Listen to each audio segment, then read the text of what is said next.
Hi, how are you? I'm fine, thank you. How are you? I am very fine. Tell us your name. I'm Sami Mwangi, a fashion designer, Kenyatta University, final student. Hey, final student, finally. Sami, tell us the inspiration behind your whole look today.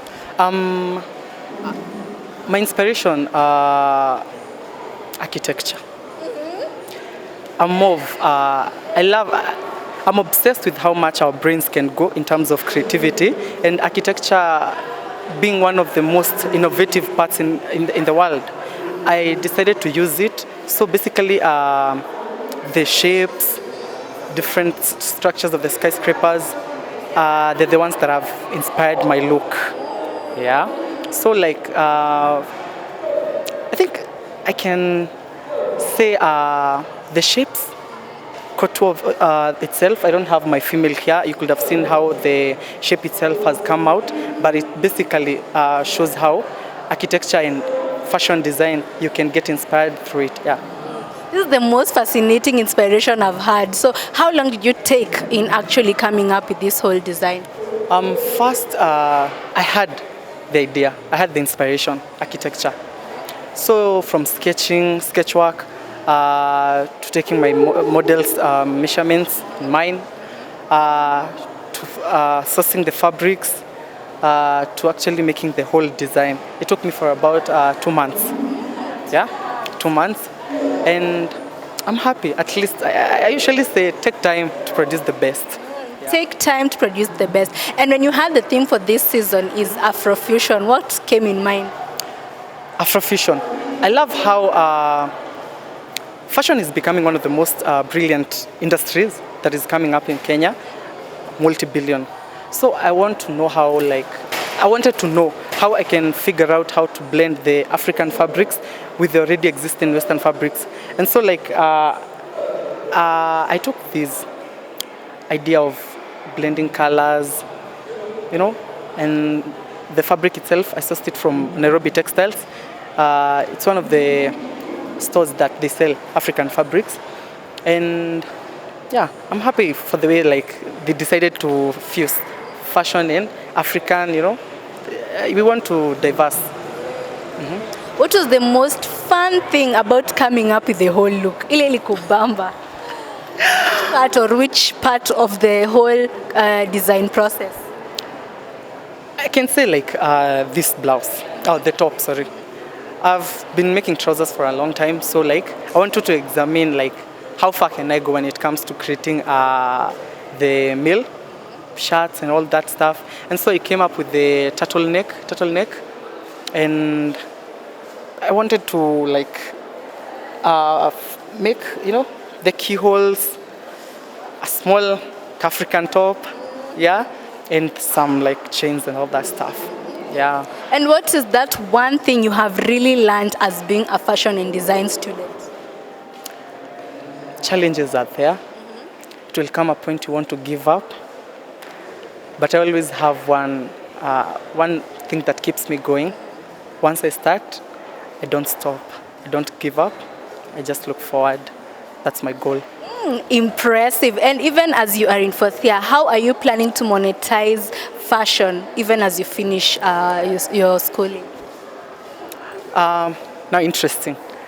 I'm fusing fashion and interior design. I want to know how much of fashion I can incorporate in the now architecture. I think my fashion thing is revolving around architecture. So I want to know how I can bring out the best when it comes to colors, when it comes to textiles that are used in the house and all that stuff. Also make overalls as my monetization part.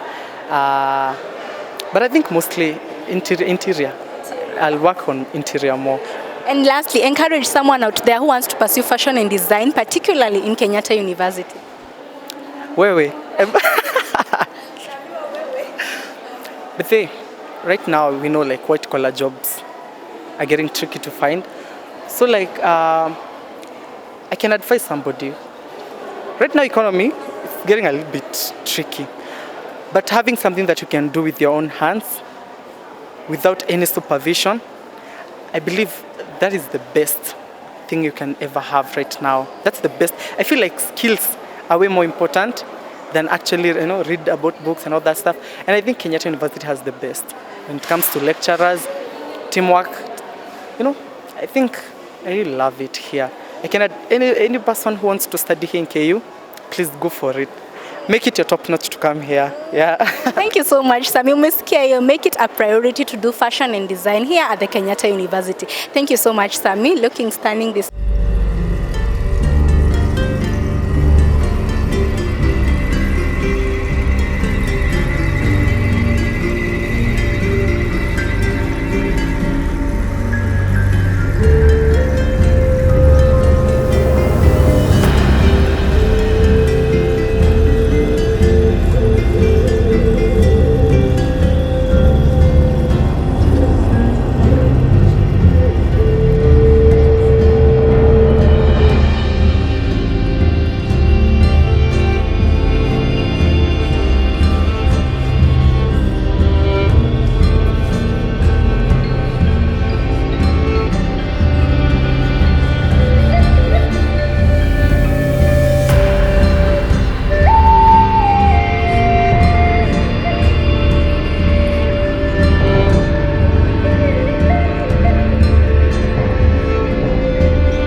By now, you have seen that recycling and upcycling was the order of the day with the fourth year Kenyatta University Fashion and Design students. That's not all we have for you. More to come on part 2 of this episode as we continue admiring more creative Afrofusion designs from the students. Keep it Fashion Diaries.